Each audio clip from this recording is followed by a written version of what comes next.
In a land of deserts and wide skies, there was a small tent in the land of Canaan. There lived a man named Abram, who resided in a tent. But at 75, he longed for a child. His wife, Sarai, had been unable to have children, and now, at the age of 65, it seemed unlikely that she would ever bear a child. One night, as the moon shone brightly, Abram looked at the stars. Abram, Who calls me? look at the stars. Your descendants will be as many as they are. I have no son yet, Lord. How can this be? Trust in me, Abram. Your faith will be rewarded.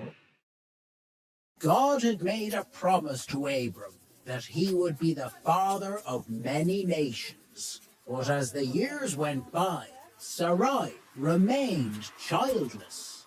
God promised you many descendants, but I have not given you a child. I trust in God's plan, but I worry for us.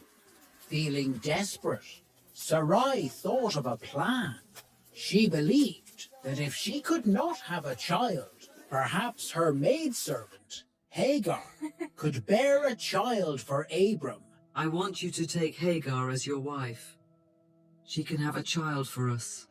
Sarai thought this was the only way to fulfill God's promise. Hagar became pregnant, but Sarai felt a deep jealousy growing inside her. As time passed, Sarai's jealousy turned into anger. She felt that Hagar looked at her with disdain. She confronted Hagar, and their relationship became strained. Overwhelmed by all the harsh treatment, Hagar decided to run away. She fled into the wilderness, seeking safety and comfort for herself. In her moment of despair, Hagar sat by a well in the wilderness. Suddenly, an angel of the Lord appeared to her.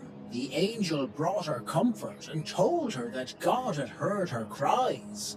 He told her that God has a plan for her, and she should return to Abram and Sarai. Hagar, do not be afraid. You will have a son, and you will name him Ishmael. He will be a great nation, for that is God's plan. Filled with new strength and hope, Hagar returned to Abram and Sarai.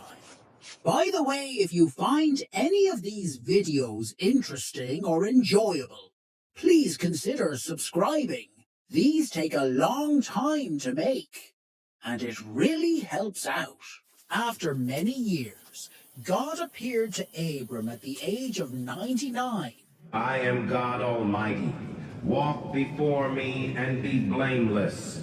I will make my covenant between me and you, and I will multiply you greatly. God then spoke to Abram, saying, You shall no longer be called Abram, but your name shall be Abraham. For I have made you the father of a multitude of nations. This name change signified a new identity and purpose for him. I will make you exceedingly fruitful, and I will make nations of you, and kings shall come from you. God then spoke to Abraham about Sarai. He said, As for Sarai, your wife, you shall not call her name Sarai, but Sarah shall be her name, for I will bless her, and she shall become nations. Kings of peoples shall come from her. Abraham fell on his face, worshiping God. He was filled with joy and gratitude for the promises made to him and his wife. One day, as Abraham sat at the entrance of his tent, 3 angels appeared to him. Recognizing their divine nature, he hurried to offer them hospitality. My lord, please stay a while and let me prepare a meal for you. Very well. We will stay. The angels shared God's promise with Abraham, saying, I will surely return to you about this time next year, and Sarah your wife shall have a son. As the angels shared the promise of a son, Sarah, hidden within the tent, overheard their words. She couldn't help but laugh softly to herself, filled with disbelief at the thought of bearing a child in her old age. The angel, perceiving her laughter, turned to Abraham and asked, Why did Sarah laugh? Is anything too hard for the Lord? As the months passed, Sarah's belly grew. Then she gave birth to a son, just as God had promised. Abraham was filled with joy and gratitude, knowing that God had fulfilled his promise. We will name him Isaac, which means laughter, for God has made you laugh. As Isaac grew, he brought immense joy to Abraham and Sarah. Abraham took time to teach Isaac about God's promises. He instilled in Isaac the importance of faith and obedience. One fateful morning, as the sun began to rise, God called out to Abraham. Abraham, take your son, your only son Isaac, whom you love, and go to the land of Moriah. Offer him there as a burnt offering. Despite the sadness within, he resolved to obey. He believed that God, who had given him Isaac, could also raise him from the dead if necessary. With a heavy heart, he gathered the supplies for the journey, filled with both dread and unwavering faith.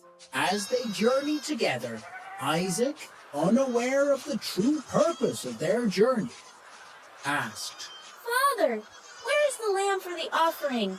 Abraham's heart was heavy, yet he maintained a calm demeanor. God will provide, my son. Upon reaching the designated place, Abraham built an altar, preparing for the sacrifice. With tears streaming down his face, Abraham bound Isaac and laid him on the altar. But just as he was about to act, a voice pierced the silence, calling out to him from heaven. Abraham, do not lay a hand on the boy, for now I know that you fear God. You have not withheld from me even your son, your only son. Abraham's heart soared with relief as he looked up and saw a ram caught in the thicket by its horns. God had provided a substitute for Isaac, demonstrating his mercy and faithfulness. I will offer this ram in place of my son, for God has provided. The story of Abraham and Isaac teaches us profound lessons about faith, obedience, and the nature of God. It reminds us that true obedience often requires us to surrender our deepest desires and fears to God, trusting that He knows what is best for us.